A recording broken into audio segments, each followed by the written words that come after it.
Hello, everybody. It's 11 a.m. PST. It's 7 p.m. in the UK. I'm joined by David Amland. Hello, David Amland. Come see. He's waving there. And Travis Taylor. He's going to come in the room as well. And today on the Plus Your Business Show, we are going to talk about relationships, I think, and social. Maybe we'll talk about. I don't know. I was going to say, I don't know what we're going to talk about yet, actually. I've got some ideas, but I'm going to tease you with that. Let's come and say hello, first of all, to Travis, and then come to that. Hello, Travis. How are you this week? I am great. Living the dream, Martin. Living the dream. How about you guys? And everybody out in the PYB land? We talked about this before we got on air and before David arrived.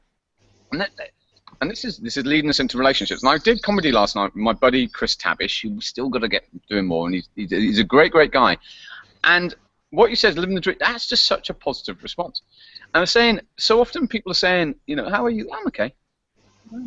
Fine. I'm good. I said, wouldn't it be great to wake up every day and go, I'm awesome. Every day, I'm awesome. And I think we go through phases where we kind of have that, and you just go, yeah! And I even stressed it. I'll let you fill in the gaps, but I stressed it even more. I'm awesome, right? And you can add extra words in. It's interesting because the people you spend your time with, leading in relationships, see, segue, really affect the view you have. And with Chris last night, we were jollying each other along, and we were pushing each other and saying, yeah, come on, let's do this. Let's set the goals higher for the comedy that we're doing. Let's set the goals higher for video content creation and telling the story and push. And I think that sometimes you have to refresh. So coming across to David Amland, who works so hard. Do you? Oh, Travis, go on. Oh, I was just going to say, words and intention can be powerful, you know. And even if you don't believe what you're saying at first, you go through the intention of pushing that idea out there enough, it tends to stick with you. Yeah. Good. Cool. David Amland. Intention, words, thoughts. You're a writer.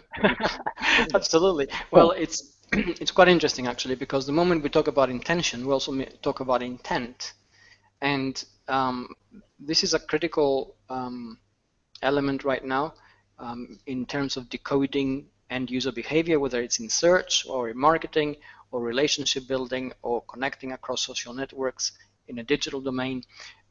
This is at the forefront of everything we do. You know, it basically underpins the question why. Why would you do something? What's your motivation? If we can't get a handle on this, if we can't sort of understand it, we can't find common ground, we can't form a connection, we can't have any sort of empathy, and there's no trust involved, which means that's it, zero. Relationships just don't happen, and we know they do. So what you said and the way you sort of introduced it is very critical to the way that we're beginning to define our digital lives right now. For the 21st century, we're becoming digital citizens in the full sense of the word, netizens, if you like. And understanding this, understanding exactly how we connect, understanding the dynamic, you know, this is part of our digital literacy skill set. You know, we have very good understanding of etiquette in the real world. You know, if you go to a black tie dinner, you know how to behave, you know how to speak, you know how to dress. You know exactly what it is. That's for the description, black tie dinner. Obviously, you don't go there just wearing a black tie. So when it comes to digital domain, we don't have exactly that kind of understanding just yet. We're beginning to develop it and build it up. And at the moment, everything's a little bit sort of in flux. We're still defining things, having discussions around these things, creating a clear understanding of what we mean by intent. How do intentions begin? How do they impact? And how do they manifest themselves is a critical part of our online journey. So let me ask you, David, why are you on Google+? Well, that's an easy one to answer. I came on Google+ when it first came out. And then hold on, no, take it back. No. Go on. Okay. No, let's stick with it. Is what I wanted to know. Well, I came on Google+ on day 2, after it was created, and I did it because I had a very clear understanding of its impact in terms of search and what it was going to achieve. Where it sucked me in and changed a lot of things for me was in the way that it allowed me to really connect with people whose views and opinions I came to value, even when they didn't agree with mine. And I discovered an entire universe of mental wealth, if you like, which basically became a very steep educational ground for me. I learned a lot more in 2 years, in the first 2 years on Google Plus, than I had learned in the previous 7 years on Facebook. So, Wow. so that, and I was pretty active on Facebook before that.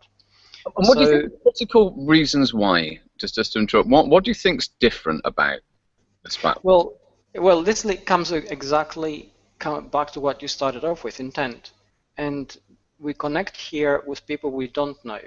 So essentially, the only way we can evaluate what they say is through the value of what they actually say, because we don't know them. And that's the first primary instance. And what was different about Google Plus and what continues to be different is that people are willing to put out a lot of valuable information, insights, ideas, and share them generously, and actually build upon them across the network, even when they interact with people they don't know, and they begin to co-create and develop ideas.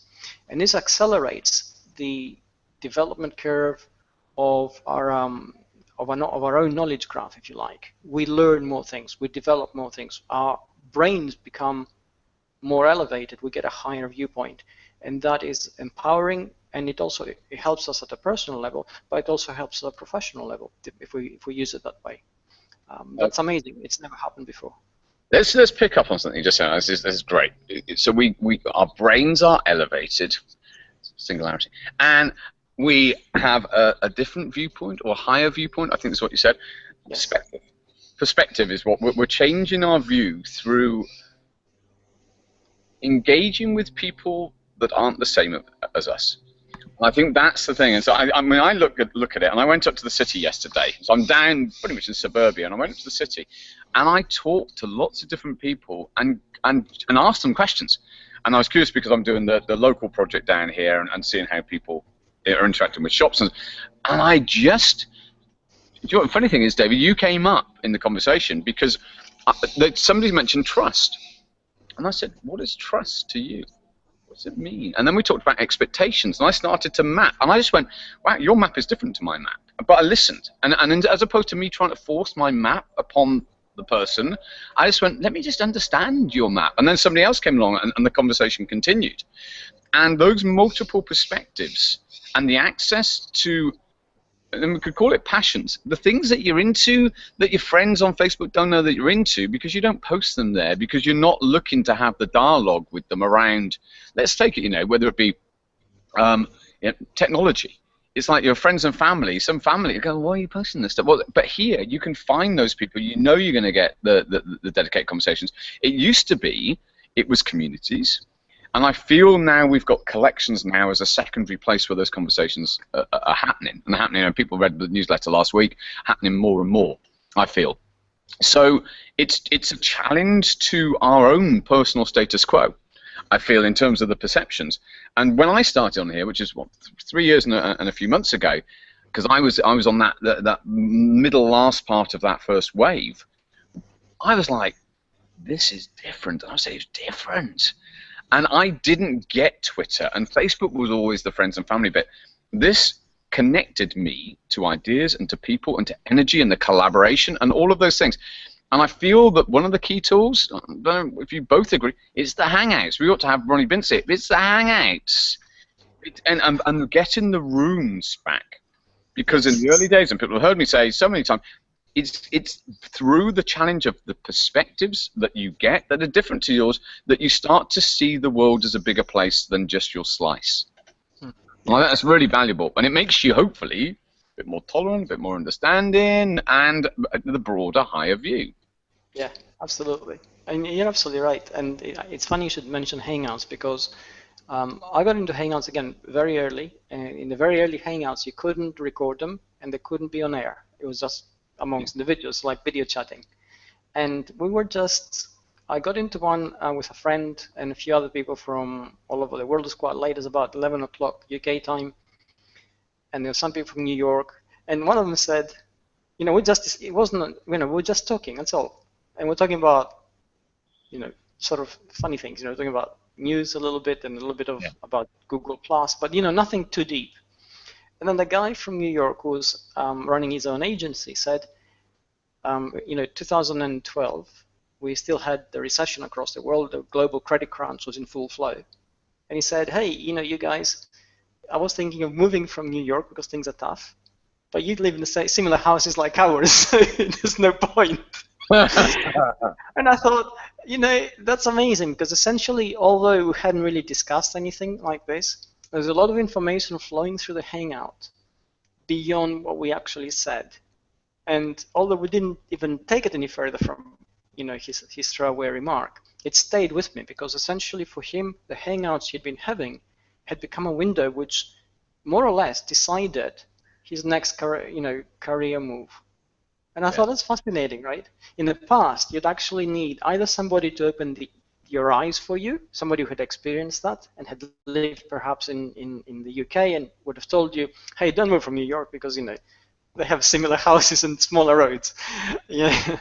Or you would have had to do it yourself. And suddenly through Hangout, you could actually see that. You could see people's homes, you could listen to things about their lifestyle and the everyday problems they had.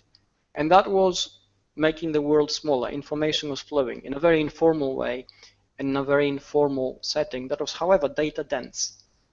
And again, that's why Hangouts are so catalytic when it comes to establishing trust, because you can actually see what the other person is like. You can talk to him. You can get a sense of who they are. You can see the body language, the inflection, the voice, and the accent, and everything goes with it. And then you can make a judgment call. Relationships. Let's come to this. And let's talk. We were touching on something that happened over on Facebook, and it was public on Facebook, pretty sure, yesterday. And so the benefit, as I found in the early days, and I still find that we're established now in terms of the relationships. I think that that's one of the things that happens. Is so that it does change. There are stages to the journey, and so. For instance, Travis can get in touch with different people, and they take your call, and you take each other's calls, and there's a dynamic that allows you to have almost a psychological contract with each other about this is okay or this isn't, and how long is it. That you trust each other. That's really it. So this is, as David said.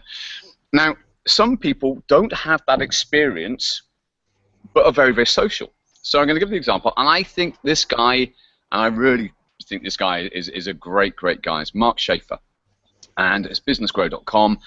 And he's awesome, and he guest blogged. He's a very kind guy, and he's very, very smart. And he put out, and he was joking, and he was intending to get a response yesterday saying, I might take the +1 button off my website because I don't get the engagement there compared to Twitter and Facebook. It's like, and I said, and I joked with him, and I said, oh, sorry, I would reply to this, but I'm too busy running private communities and having hangouts across on Google+, right? Or off over the wall. And just made a joke out of it, and lots of people liked that comment over there. And he was being contentious, but I think the thing is, unless people have had that immersive experience, and it's not about a one-to-one in the Hangouts, and it's not just about the Hangouts on air, it's actually that room feeling of the 8 to 10 people, and it's dynamic, and you've got people in New York, and you've got people in the Brazil, and you've got, and when you feel that, and you feel the streams of information that's coming, that I find it changes it. It takes it from the stream to streams coming at you with all of that data, where you're interpreting and making value judgments and deciding to follow up, and you connect with people. And those that haven't had that experience, and this is, when I started 3 years ago, over 3 years ago, I feel that sometimes you've got to remind yourself, and I've probably said this very often on here, you've got to remind yourself, it's kind of a special thing. The technology is connecting us. It's got a minute. And I can see we've got Julie, and we've got Tanya, and we've got Shelley, and we've got Elena, we've got Tim, we've got Roxanne, and we've got Nikki. And I was in a Hangout talking with Nikki about Triber earlier, and just hopping that. It's like, look at it, it's amazing. And Edwin, I don't know if you're watching, I was in a Hangout with Edwin yesterday, and he's a branding guy. And it happened because I went to his profile, connected with the private message, moved in from a private message into a Hangout, and there was no friction to get to that point. I didn't have to say, oh, give me your Skype ID and then send it off and then accept it. It was just, it's here. So the conversation, they're here. So I feel that people that have experienced it get it, and that's where you get the bug. Because you go, this is amazing. Now, the last bit I was going to say is about information. What I found is probably the most important thing, or it's not the most important because it's never the most important, but the ability to move through a block quickly. who do you know that knows the thing that you don't? How can you instead of you having to go up the learning curve, is there's like, hey, what do you think about, where do I find this information? And if you Google it and you don't find it, you go to people. You go to people that you know are authorities or have a reputation within that area, and if you've built the relationships, you get access. And I feel that's almost the model that sometimes you got to have in your head when you're building your network. Is it's about being able to make that call, and you don't even know when. It's just having the relationships there that will allow that to happen, and it takes time. Yes, yes, it does, and I'm very glad you brought up Mark as an example. Now, I've been hanging out with Mark Schaefer and I've spoken to him, and he's both very clever, very focused, and a very nice guy. At the same time, he also represents the kind of marketing expertise and marketing style that looks to scale very quickly, that looks to create efficiencies of scale in what he does. And there's nothing wrong with that. A lot of, at the end of the day, if we take the very definition of marketing, it looks to maximize the return on investment in any kind of activity that involves human economic behavior. And that's the formal definition of marketing. So, you're constantly looking for the shortcuts that will give you the greatest value for the least amount of effort. And here's the thing, Google Plus is not one of them. You're absolutely right. Why not? Well, because the relationships that you build on Google Plus are neither strictly professional and neither strictly personal. They're somewhere in between. They are personal in terms that you get to know people, even if you're professionally connected with them. And they're professional in that you get to know people first, and then what they do and what they can do for you secondly. And you mentioned the magic word, which is time. And if you are a traditional marketer, time is the one thing which you don't want to spend, or you want to spend as little of it as possible because you don't feel you have enough. Every time you spend it, you're going to get a lot back. And Google Plus is there for a long-term thing. You need to essentially invest a lot of time before you can begin to see a return. Now, the school of thought to which Mark belongs to is fairly recent. It's a 20th century thing. Again, nothing wrong with it. Before that, we had nothing but time. If you wanted to get anything done in the, from the Middle Ages upwards, you had to spend a lot of time in order to create the personal network you needed that would enable you to get things done.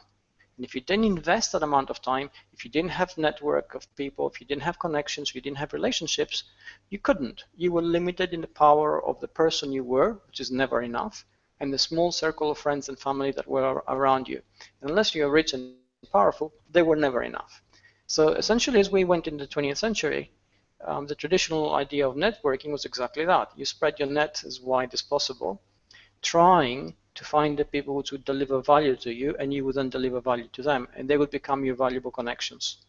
And the most successful people in life and business were the ones who actually managed to have that kind of network that amplified, in a sense, who they were as a person. They were never just them. They were them plus the minds and eyes and brains they could borrow, and vice versa. We get into the 21st century, and suddenly in Google Plus you can actually do that. You can become more than who you are simply by connecting with the right amount of people, the right number of people, accessing knowledge, expertise, information, getting to see things, getting to know about things which you wouldn't know if you didn't know those people. So we've gone back almost to the village square of the past, only now it's global. And we have to spend the time, as we did back then, in creating those relationships, because without them, we just go back to being us and operating alone, and that has never worked out very well. So David inspired me, I don't know, maybe 2 years ago, a year ago, to write a post, and it's on martinshillington.com, which is Google Plus as the new town square. So I don't know if anybody wants to get that. And it was very well received, and it was a model that David used, and also Google have used the same sort of terminology as well, and there's a video on there that you see that Google put out around that. And I think it's a great operating principle, is that's how, imagine it, that it's a marketplace, it's a place that we live, and where are you positioned? And there's more on the blog, which is great. David, there's so many different ways we can go with this. I'm going to say hello to Peter, and I'm reading the comments.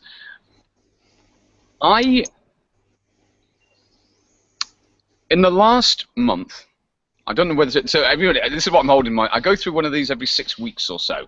Just but actually, it's been a really busy few days, and there's not enough comedy in here. Put this out. This is from the 5th of June. This has been that's from the 5th of June. Oh, wow. I've got a bit crazy, but I have got into Google My Business a lot, and I've spent time. I'd say in the real world, but I think when you consider how much time I spent on Google Plus, I think it's fair to say I've unplugged considerably and gone and listened to people's perspectives out there.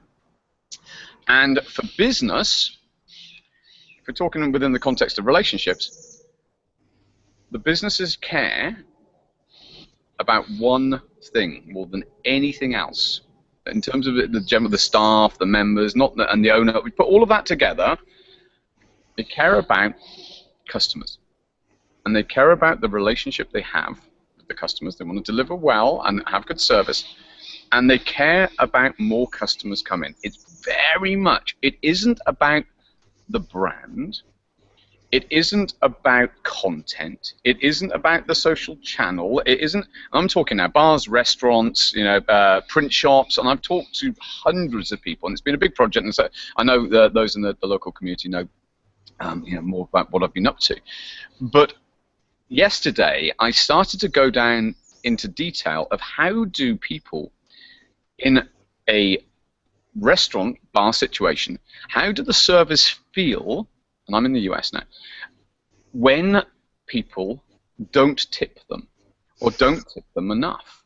What happens? And I go and I ask the questions, what's going on internally? Do you feel it? And what is the language? Do you feel disappointed? You go and talk to everyone else, and I start to build a map. And I've asked lots of people these questions now, and it's interesting to see the dynamic that occurs between the people that they are serving and the experience they are having and the expectations that they have. And the standard here is to tip 15% for those that are overseas. But it's very often on the bill. It tells you what 20% is, and it tells you what 10% is, and the 50%, and you can choose almost in a slider way what you do. Now, the reason I'm saying this is almost as a comparison relationally to service. And when you're on social, you serve your content. People come and they engage on that content, or you serve in a hangout. You're there to pay attention to the people that are listening. That's the reciprocation. They share your content. They spread that word, and the dynamics that we have determine the nature of relationships that we get with the people. So one of the things I wanted to give from a tips point of view goes back to, this is the most basic thing for those that are starting off. I know we've got some newbies. Hello, George. Hello, Carmen. To start with, you have to get on people's radars when they're starting on Google+. You have to, +1 comment, share, add value to that person, because otherwise they don't know who you are. And don't rush to try and escalate the relationship. Build the relationship over time. Then, one of the most powerful ways, I think, to build relationships is to look at doing interviews that are in the person's interest to have that interview done. And it isn't necessarily straight away. If you rush into this and you do it too soon and you don't add enough value, then they're probably going to say no. Or at least it will happen and they'll feel they're taking time. And so in a way, the first is to build your network, and it takes time. This is the biggest thing. And myself and David talked a lot about PYB and how we've got PYB set up. We're doing our best to quicken the process, connect people up. And in fact, I put a quote into the main PYB community today from Patty, who's just joined the academy less than 2 weeks ago. And she said she's already got the value back for a year's membership because she's already got clients that have come from that within the first 10 days. And I was like, yes, that's exactly what we want to do. Once the relationships are established, collaboration. Stuff just starts to happen, and it happens naturally. But there's a shift in mind. It's not chasing outcomes. And I think that's one of the big changes that people will often make. And you can see, if somebody's going after an outcome, I want you to do this thing for me. It's not how it is. It takes time. to build up, and then you can ask that question. And I'm at the moment in the real world and online mapping sales processes and working out what the language is. I don't know if I've told people this before, but I used to write scripts for big companies, sales scripts, and so you have telesales outbound. We're talking companies that are hundreds of millions and billions of dollars worth of revenue a year. And I'm just trying to figure out how we take attention and build the relationship in a process manner which serves people. Edwin, be an example. If you're watching this, Edwin, you can jump on the thread and say, because we get a lot of attention, but how do we lift it up when the time is right? How do we know when the time is right? So, and there's a lot more to this in terms of local. And we've only got 4 minutes left. We're going to come back to David Amaland, but we want to focus on relationship. David, what advice would you give people in the last few minutes? And Travis, you can chime in after. Okay, I mean, it's easy, and I'm just picking up on what you said, which I think is exactly right. If you're setting out to develop relationships for the value that you can provide and the value they'll give you. But that value shouldn't be a commercial one in the first instance, because that becomes a transactional connection, and transactional connections come and go, and nobody really trusts them very, very far beyond the immediate value of the transaction. It's not really a relationship. So a relationship is getting to know somebody and then getting to provide deep value over the course and length of time. Yeah. And that's where the investment comes in terms of intent, knowledge, planning, and obviously the element of time, which is always finite. And on that note, it's something which is key to the mindset shift that you mentioned that has to happen in order for that to actually occur. And you can see when people haven't quite got it. You can see when and for those that are in the academy, how many times I say, don't rush. And I have to tell myself, people have to settle in. And you can see the excitement. Something that's like, honestly, just there's already a network of people that can fall in love with what you do and who you are that are there for you, but it can't be done in a day. It's like it's walking into a room which has already got old friends and connections, and you have to gently show who you are and for people to connect with you in order to become part of that. And I've got another story about that, what happened with social media marketing world, which I may have told, but I'll tell you all again, because I had that realization. I was like, wow, these people have known each other for like 8-10 years, and I don't. And I was in the position almost on the outside needing to chill out and connect with people quietly to provide that value. So, Travis, what are your thoughts? Then I'm going to move towards wrapping up. Well, I'd have to agree with both of you. I mean, business, if your business is going to succeed and last through the disruption and changes that are coming our way, you got to play the long game, and that takes patience. And social media is no longer, it's really no different than your hometown and the relationships you make with your neighbors and whatnot.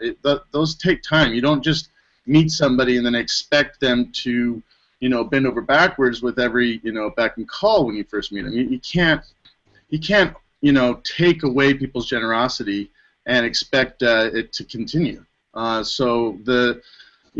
mean, I'm taking the real long haul. I'm doing a lot of listening right now. I'm not doing half of what Martin is suggesting you do, and I think if you do follow Martin and David's advice, things will move forward in a way, if you're patient, in a way that will surprise you and will bring you to, I think, really successful relationships. So that's where I'm at with it. Great. I like it. David, you can have that. Thank you to Michael. I'm going to come to the comment thread and pick up the questions because we're in the last minute. So thank you, Shelley, and thank you to Craig, and thank you to Stephen. It does take time. Thanks to George. Last comment, David Amland. Well, Google Plus is not an easy network to succeed in. There's two kinds of people you're going to meet. Those who get it, and they'll say, hey, it's great, you should be in there. And those who don't, and they'll tell you it's not working. So bear that in mind. Perspective is everything. And in order to gain the right kind of perspective, you actually need to have experience of what works and what doesn't. Awesome. Everybody, probably most of you are on the event thread. If you're not already in the main community, come and say hello in the main community, introduce yourselves, and it'd be great to get to know you better. Those of you in the academy, we've got the next session tomorrow at 11:30 a.m., and that's next extra session this week. And then on Monday, we're doing one of the personal development sessions, which is on how to find your flow state, and that's with academy member Joseph Scott. So thank you to David Ameland, and thank you to Travis Taylor. Thanks to everybody for watching. Take care and see you next week. Bye-bye.